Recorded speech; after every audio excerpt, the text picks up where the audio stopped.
My name's Brian Wright, CEO of New Patient Group, and we're going to talk about internal marketing and how it relates to you growing your practice at record levels. And whether you're a dental practice, whether you're a plastic surgery practice, or whether you're Best Buy or an auto dealership, in the end, a business is a business, and you're just selling something different inside your doors. And you have consumers coming through your doors on a daily basis that have to be catered to. And regardless of the type business it is, internal marketing is always the most effective way to grow your business. And so many businesses in so many professions, if they want new patients or they want to grow, their first idea of marketing is to go out and do external marketing. And that could be through means of postcard campaigns or thousands of other ways to external market yourself, when the most effective way is internal marketing. And there's two phases of internal marketing, and we're going to discuss the order of those phases, because if phase 2, let's say, is done first, you're never going to achieve the success that you otherwise could. So we're going to discuss the two phases and also talk about everything that is included in internal marketing, because internal marketing is so much far beyond just maybe sending an email campaign to your current patients or to your current customers. And while that is internal marketing, it goes so much further beyond that. So let's talk about it. And we're going to first talk about phase 1 that you should always do to be most effective. And remember, the beauty part of internal marketing is it's free. External marketing is never free. Internal marketing is almost always free. And using that makes you more profitable for obvious reasons. So let's talk about phase 1, internal marketing to the team. Until your team is on board with where you want to take your business or your practice, you will never achieve the success that you otherwise could. Does that mean you're going to be a failure? Probably not, but it definitely means that you will never grow and have the success you otherwise could. And this goes for practices, that are currently producing in the top 1% in the nation. There are practices that get to that level that still have room for 30% growth year 1 and year 2. It's just they don't believe it. And it's because 99 times out of 100, even in those practices, internal marketing is not done at the levels that it could. So, and that's why we've actually had success with practices that were already producing at extremely high levels, is because we get in there, get the internal marketing right. And not that it was wrong before we got there. There's just certain things that we tweak, certain things that we add that the doctor maybe have never thought about. And it skyrockets the practice. But phase 1 of that is making sure, like we were just talking about, is getting your team on board. And that means everything. How you want things done clinically and how you want things done commercially. Clinically is obvious. You obviously know what that is. But commercially literally includes everything else inside your doors. How they answer the telephones. How they're overcoming objections that patients are giving them over the telephones and in person for that matter. How your treatment plans are being presented to patients. How your employees are asking or not asking for referrals from your patients. How your employees are not asking for testimonials, 5-star Google reviews from your patients. Your hygiene program. How your Invisalign process works from start to finish. Literally everything inside your doors, your new patient experience, your current patient experience, and hundreds upon hundreds of other things are all internal marketing methods that your team has to be on board with, and your team has to be trained at a high level to be able to carry those things out.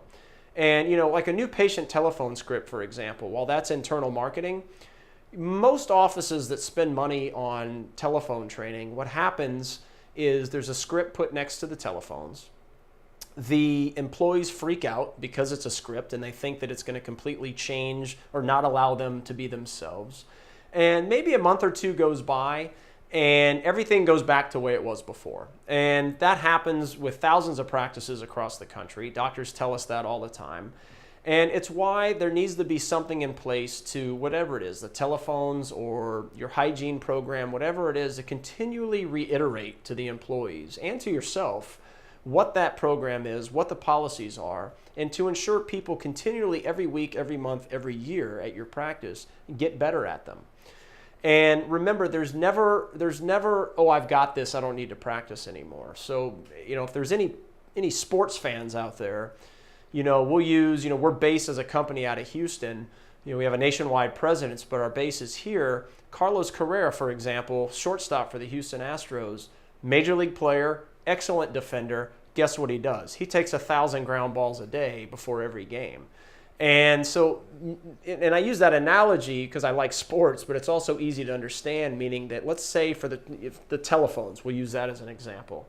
Let's say you've worked on the telephones over and over and over again for a year and you've really got it nailed.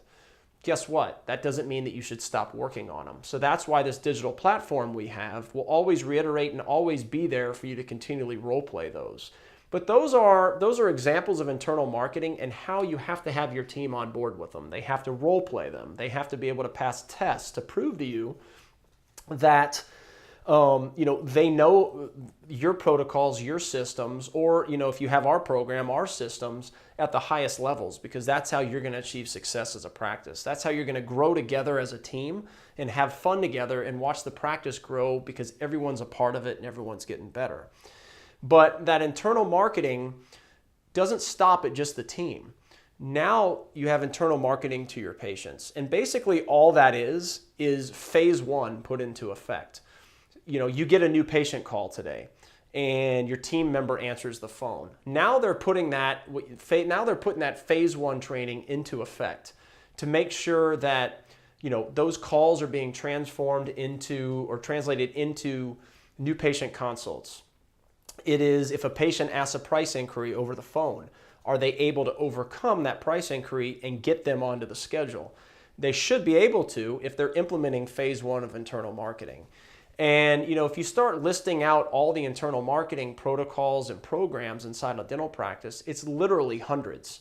And every single one that's not operating at its highest level is costing you money, it's costing you profitability, efficiency, and the list goes on and on. Just sometimes it's hard to see it because you can't directly put your finger on it. So those are the two phases of internal marketing. Phase one to your team.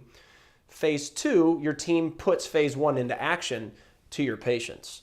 Now, talk just briefly a little bit more about some things because as at this point you probably know what we're talking about. But I like to throw in a restaurant analogy to show you truly how powerful internal marketing can be. And internal marketing done properly at a restaurant absolutely explodes restaurants. It explodes any type of business, but in particular there's certain businesses where it explodes it even more. Dental practice is actually one of them. A restaurant is another. And I'm going to use the chef and use that analogy is related to the clinician. And I'm going to use the waiters as an analogy to the employees at your practice. And it'll prove to you how powerful internal marketing is. And use a couple of examples. But if the chef is able to produce great food and the waiters are highly trained on verbiage skills at the tables, then the restaurant explodes. And here's an example. It's actually a real life example. My wife, Kristen, and I were at an Italian restaurant a couple years ago, and it was towards the end of the meal, and the waiter came up to us, and while he was coming up to us, my wife and I turned to each other, and we were kind of 50-50 on whether or not we wanted dessert. We didn't know if we wanted it. And the waiter gets to the table and says, "Do you guys want dessert?" And we said no. And when the waiter left, I turned to my wife and I said, it's amazing how much our program for the dental profession could immediately translate into a restaurant and help them grow their dessert sales 30%. Because if that waiter came up to us with a tray with 8 desserts, let's say for example, on it, all looked beautiful and had the showmanship on the plate and all looked great. And that waiter said, "You know what? I'm going to narrow down this tray of desserts to 2 for you. Here's why I'm going to do it. 1, it pairs perfectly with the wine you had to drink and the food you had for dinner. And 2, our chef is absolutely brilliant with these 2 in particular. This is how he makes this chocolate decadent cake. Or we have another great option for you, and this is how he makes this cheesecake." And goes into a brief mode about how it's made. And then said, "Which one of those are you guys going to have tonight?" Guaranteed my wife and I buy at least one of them. And if you implement that at every table in a restaurant, your restaurant sales from a dessert perspective are going to absolutely skyrocket. But because this relates to the dental profession, that is a lot what we do is we make sure that the verbiage skills, whether it be on the telephones, whether it be in front of a patient in your hygiene room, or whether it even be you in front of a patient, we make sure the entire practice is operating at levels like that waiter was just talking to the table in regards to the dessert. When you accomplish it, you achieve record level growth, and we wish you and your practice the best.